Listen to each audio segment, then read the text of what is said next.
Thank you, Mr. Knorr, Dean Ford, Dean Glimp, gentlemen of the graduating class of 1968, your parents and friends.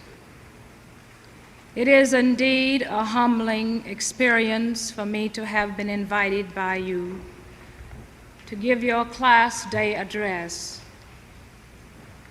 In trying to perform this awesome task, which my late husband would have done with great ease, I feel a deep sense of inadequacy. Nonetheless, the confidence and faith which you have placed in me is a source of encouragement and inspiration.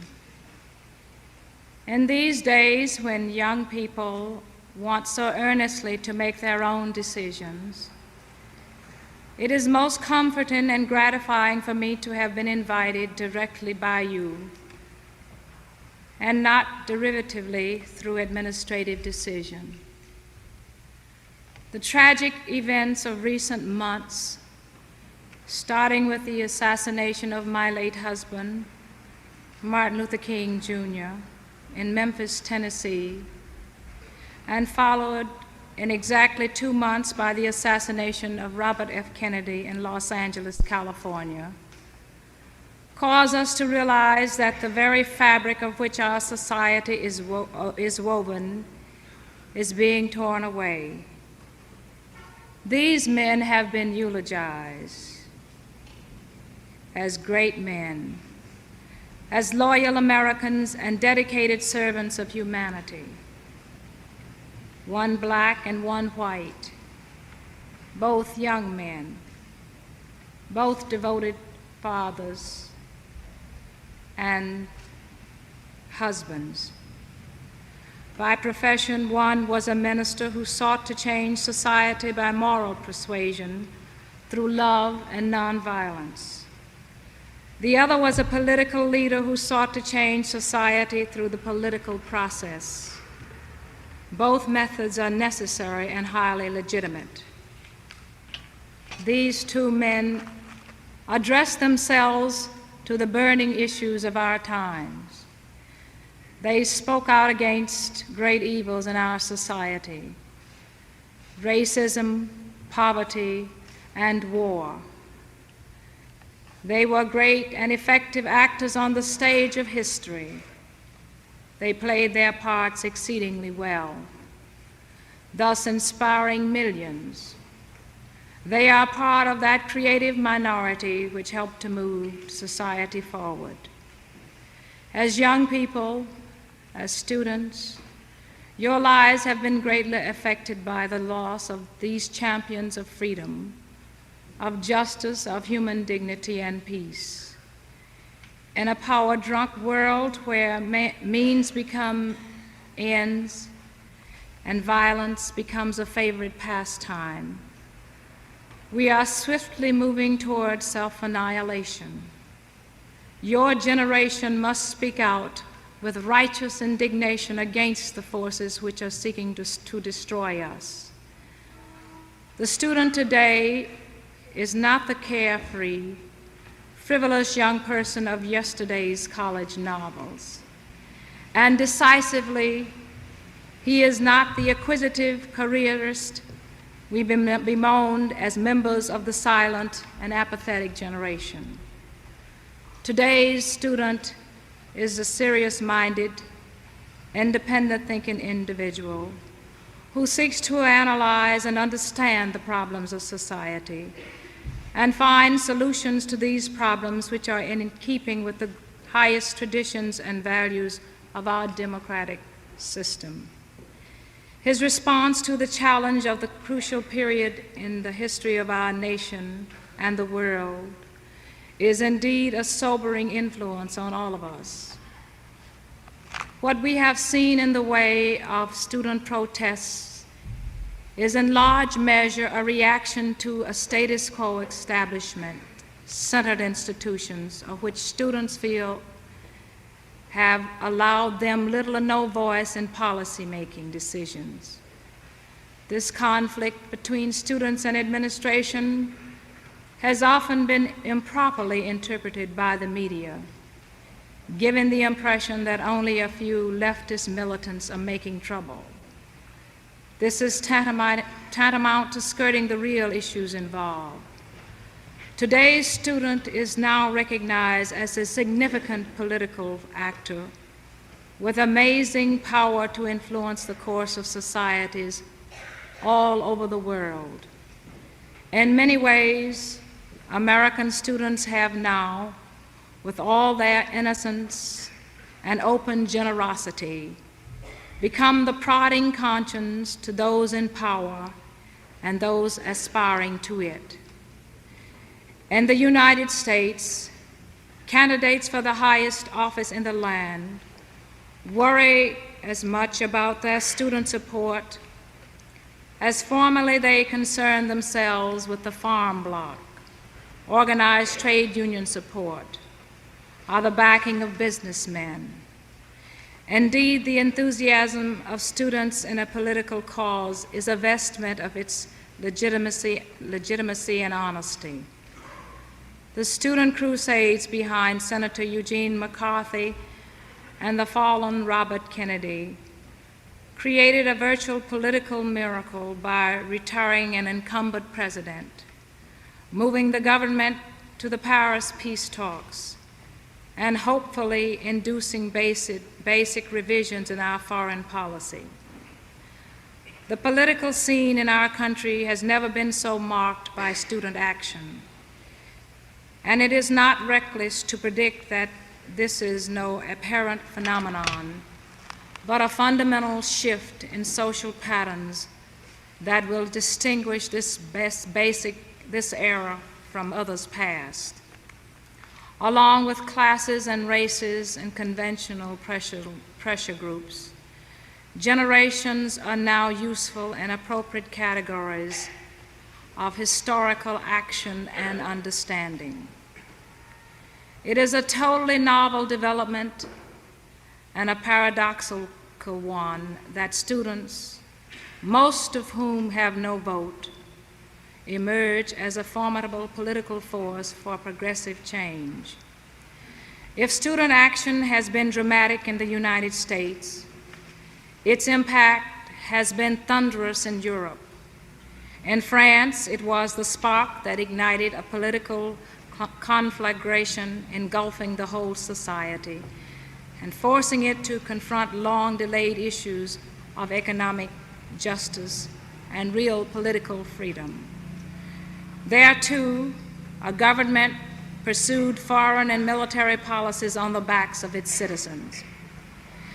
In Czechoslovakia, the young have stimulated far-reaching developments that will, in the end, have irrecoverably altered the face of Eastern Europe, another moment in the long struggle to liberate it from dogma. How can we explain the depth and the scope of the student movements and the social upheavals they evoke?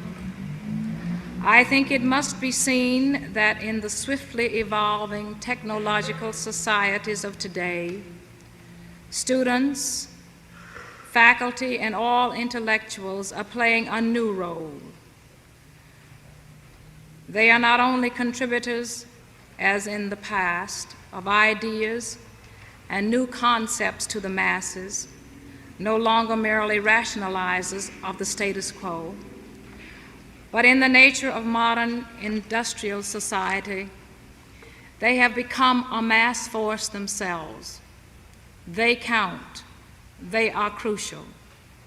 As the old Union song has it, without their brain and muscle, not a single wheel can turn. Mostly, of course, their brain. Therefore, and beyond this, I think the students of today are the sensitive edge of society that is pressing against the dehumanizing elements of technocracy. Human personality and values have been in a losing war with the impersonal operation of a rapidly evolving, complex society. We are a nation incomparable in wealth and power, but impoverished spiritually and psychologically. Our activities generate a bewildering array of material goods and no satisfactions.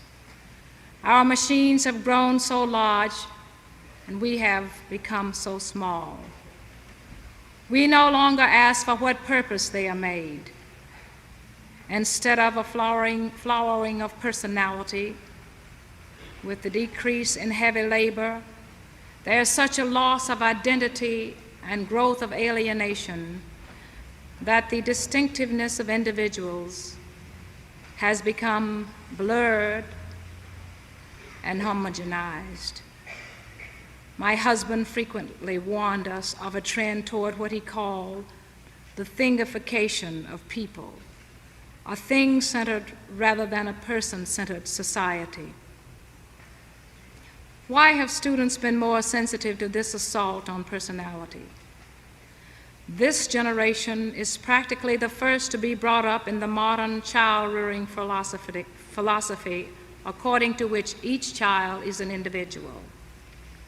They were encouraged and stimulated to be independent, assertive, and individually creative. This was the thesis of countless child-rearing books. It may be Dr. Spock's real conspiracy.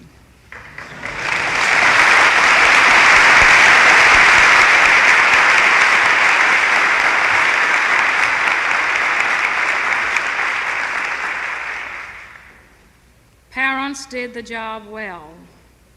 Children no longer looked upon authority as sacred and beyond criticism, or upon themselves as submissive and conformist. Yet when they moved into the larger society, it had less room for individuals.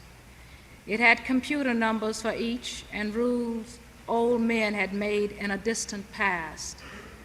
When they became restive, they found themselves locked in a philosophical cage of prejudices and rigid standards. Finally, a clash was inevitable between their creative drive and the stultifying system. The student protest is a demand for decent human values and individual expression as the impersonal and increasingly computerized society intensifies regimentation and standardization in people and things in the home, school, office, in recreation and culture. As an additional irritant, the intellectual maturity of young people is incomparably greater in this generation than in the past. But they, like the bourgeoisie in the pre-revolutionary France, are excluded from any participation in decision-making. These are some of the conflicts in their lives, in all of our lives. In this period of social, political, economic, and religious transformation, not one of us can be spared the luxury of withdrawing from the arena of action. As members of the family of mankind, we have an inherent moral responsibility to become participants in the greatest creative venture in the history of our world, that of remaking, reshaping, yes, restructuring our whole world order. Each one of us is being called to help save our society and the world from destruction. Legitimate questions may be raised about students' tactics and forms of protest. However, it would be folly to overlook the prophetic essence in the demands they are voicing. Most especially, it is unseemly for us to think that the agitation in Prague is beneficial and the agitators at home should simply and quickly shape up.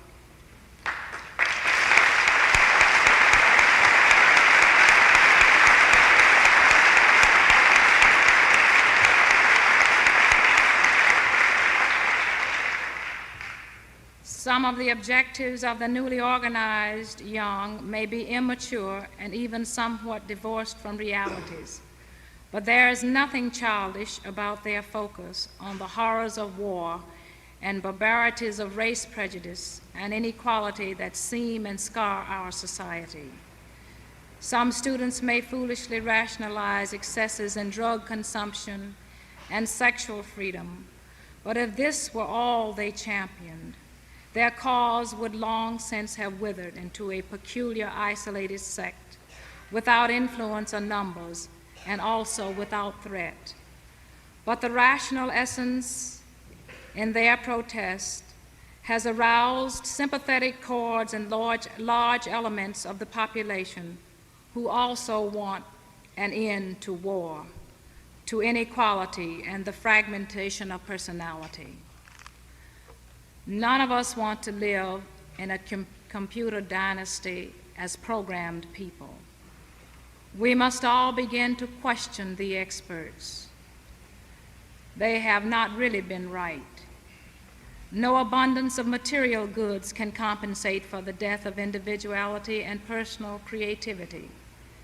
This, it seems to me, is what student protest is saying, and I am listening with an open mind because I have children who will live their lives in the emerging society, and it matters deeply to me how they will live.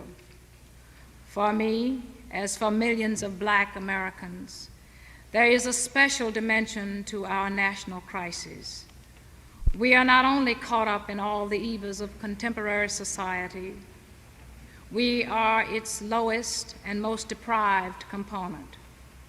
For most of us, this is not a society of abundance, but a society of want. We are not newly victimized by the loss of identity and alienation.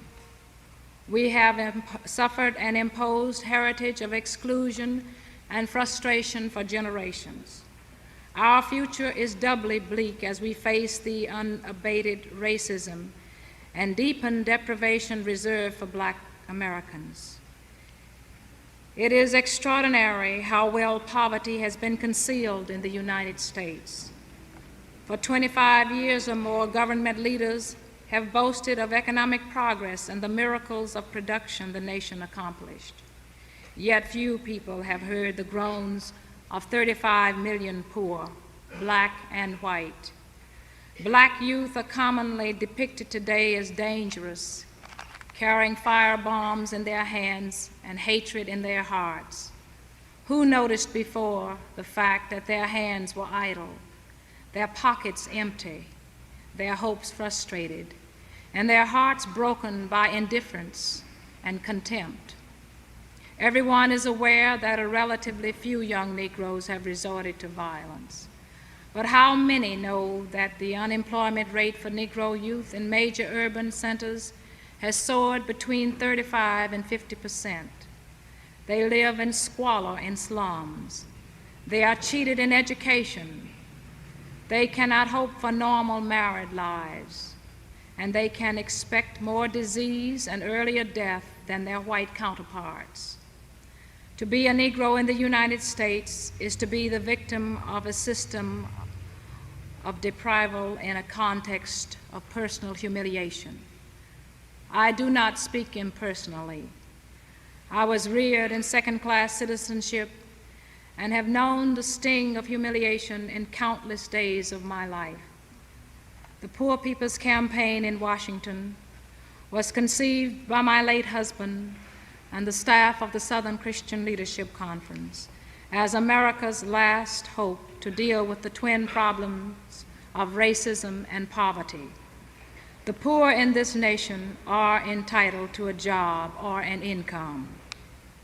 Few people realize that our present tax and welfare structure is such as to encourage the wealthy to speculate and the poor to vegetate.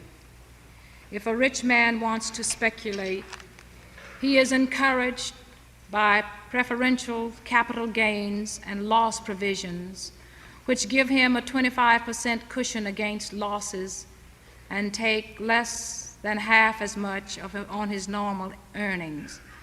But if a poor man on relief take a part-time job, he had until very recently to pay 100% tax on his earnings. in the shape of dollar-for-dollar reduction in his relief allowance. Even now, after a belated reform in the welfare system, a poor man on relief, after his first $30 a month in extra earnings, must turn back to the Treasury 70 cents on the dollar, while the rich man need pay the Treasury only 25 cents of every dollar he wins on the market, even when his normal income tax rate is more than 50%. Such is the topsy-turvy morality of the Internal Revenue laws. Our Congress passes laws which subsidize corporation farms, oil companies, airlines, and houses for suburbia. But when they turn their attention to the poor, they suddenly become concerned about balancing the budget and cut back on funds for Head Start, Medicare, and mental health appropriations. The most tragic of these cuts is the welfare section to the Social Security Amendment, which freezes federal funds for millions of needy children who are desperately poor but who do not receive public assistance. It forces mothers to leave their children and accept work or training, leaving their children to grow up in the streets as tomorrow's social problems. The accented oppression of the Negro has given rise to a difference in the demands and goals of Negro students from those of white students. Negroes have quantitative demands. Their emphasis is on jobs and opportunities to ensure elementary survival and progress. But they also have qualitative demands. And here the most hopeful alliance is forged between black and white. For the white student, already possessing the material advantages, puts perhaps greater emphasis on freedom from psychological taboos, participation in decision-making, and creative restructuring of the social system. Each is legitimate and complements the other. I am optimistic about today's student. He is a vital force and on the whole a socially constructive one. No other white group in our society is as relatively free of racist poison and materialistic greed. No other group is more committed in its implacable hostility to the terrible war we are fighting against a small and outclassed people. The generation gap is a positive thing if it separates evil ideologies and customs of the past from the freedom spirit that animates much of the contemporary student movement. The young understand this society better than their elders think, and better perhaps even than their elders themselves. They listen to the preachments of authority on behalf of order against violence, and they know that the order evoked has been the very order which has done systematic violence to the poor and the colored for centuries.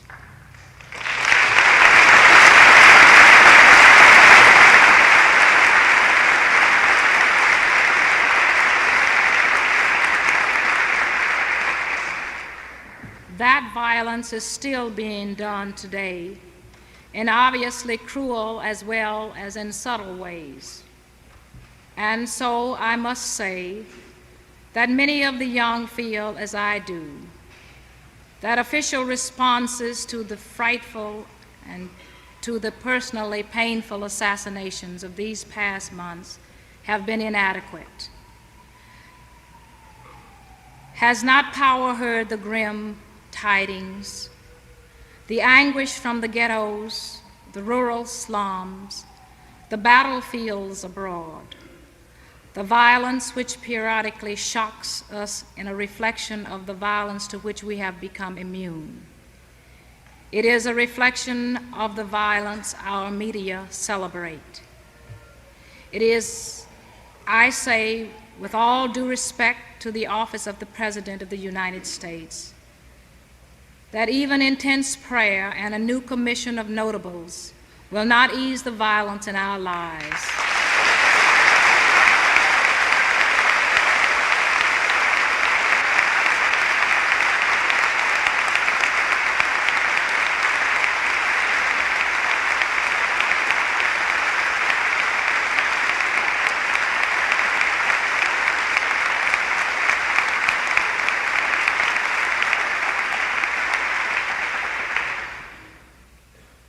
Though acting forthrightly on the recommendations of the Kerner Commission report might help,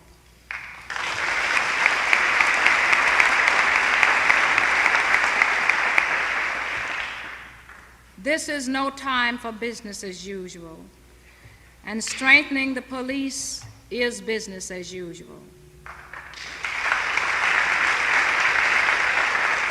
A tired and false answer. In the passions of recent weeks, I sometimes think that the best of our young do not always understand the extent to which our great universities are authentically the most liberal of our institutions. But the universities, too, must face up to some very hard questions that they have thus far avoided.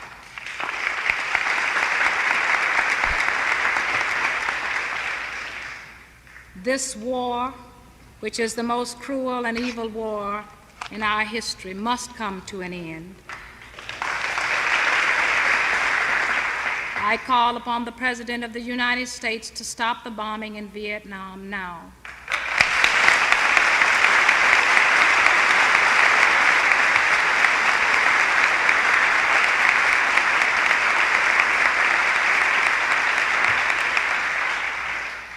This war and the cries of the hungry and the young who have made these their causes, however, will not let them rest, and that is good.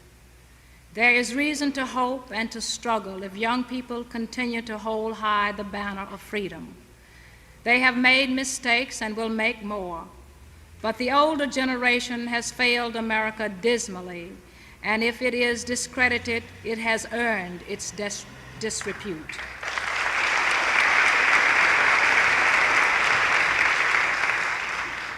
It is time for both fresh ideas and new leadership to come forth, because without it, our society is on sinking sand. Historians of the future may record that the alliance of the civil rights movement with the student movement that began in the late 1950s and matured into broad political and social action in the 60s was the salvation of the nation. I am a religious person in the most unqualified sense of the word, but I will say emphatically that there is more moral vitality and honest searching for values of life animating the campuses today than there can be found in our churches.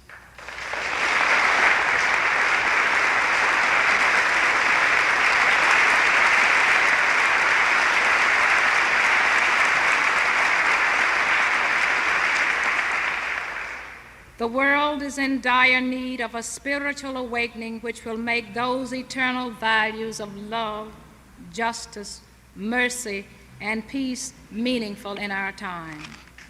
Finally, in struggling to give meaning to your own lives, as students, you are preserving the best in our traditions and are breaking new ground in your restless search for truth.